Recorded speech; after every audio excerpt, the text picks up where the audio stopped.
Hey there, I'm Tyler and welcome back to the workshop. I don't know what time of year it is when you're watching this, but right now it is Christmas, and as you guys know, my son is out here in the shop with me almost all the time. Sometimes he's driving nails, sometimes he's trying to put screws into stuff, and I decided it would be a good idea to make him some toys that incorporated stuff he likes to do out here and teach him a little bit of dexterity with his hands for the future. So today I'm going to be making 3 simple games that have some T-nuts, nuts, some different size screws, and some different size bolts in here with threaded inserts, so he can practice using a screwdriver, a box wrench, and then just putting a nut on with his hands. And I just want to make a note that every child is different, so it is up to you and your discretion to decide if you make this, if the child is actually ready for this type of toy.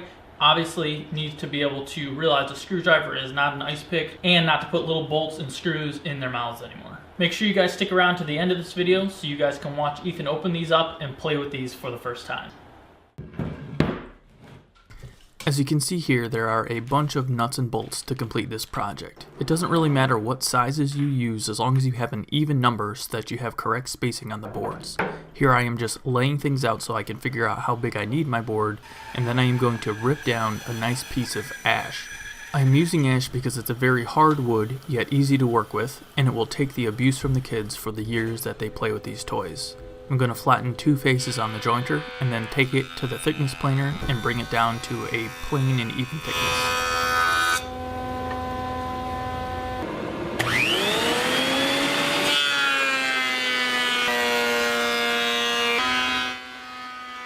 And I do want to point out here that I'm using a bunch of fancy tools and a piece of nice hardwood to make these toys, but you can absolutely use a section of 2x4 if that is all you can get your hands on, and if you don't have these tools.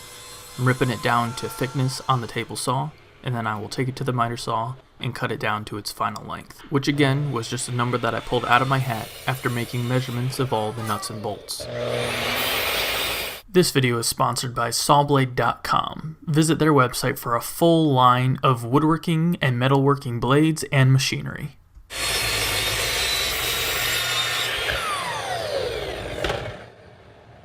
Because our kids will be playing with this, I wanted to make sure there were no splinters along the edge, so I took the boards to the router table and put a nice 1/4 inch chamfer all along the top edges.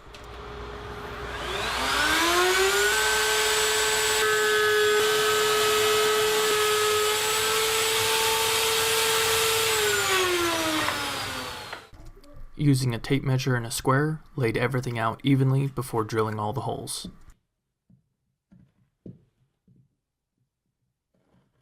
Here you can see a great example as to why I like my shop laid out a certain way. Here I have all of the drill bits and drills next to my drill press, nice and easy to get to, and a quick and lean workflow. For the first toy that has the bolt sticking up through the bottom, I'm going to countersink using a Forstner bit so that the head of the bolt is beneath the surface.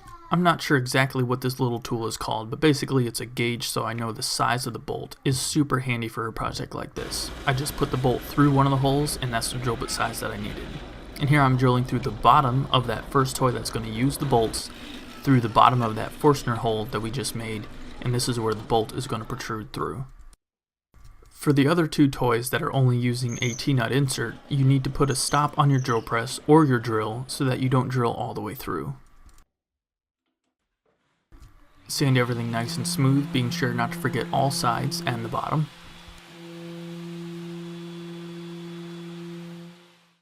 And then I'm using a few dabs of 5-minute epoxy to hold the bolts into place, and the T-nut inserts will just be hammered into place.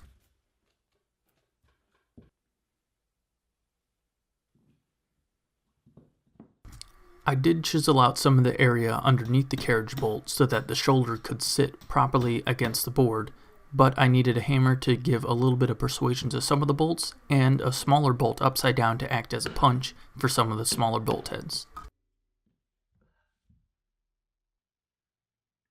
And like I mentioned before, the T-nut inserts were simply hammered into place, hoping that their prongs will hold everything permanent for years to come. And for the finish, I put on a couple coats of shellac. This was my first time using shellac, which I chose because it has low VOC so I could do it in the house where it was warm. But I do gotta say, I wasn't super pleased with the finish. Maybe I just wasn't doing it right.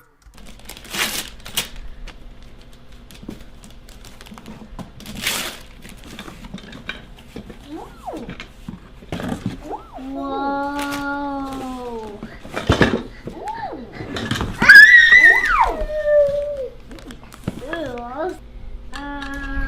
Yep, there you go. Okay, I'll just open this one. To practice. Good job. You know just what to do. And this one? That one next. This one you do with your hand like this. Yep. Me?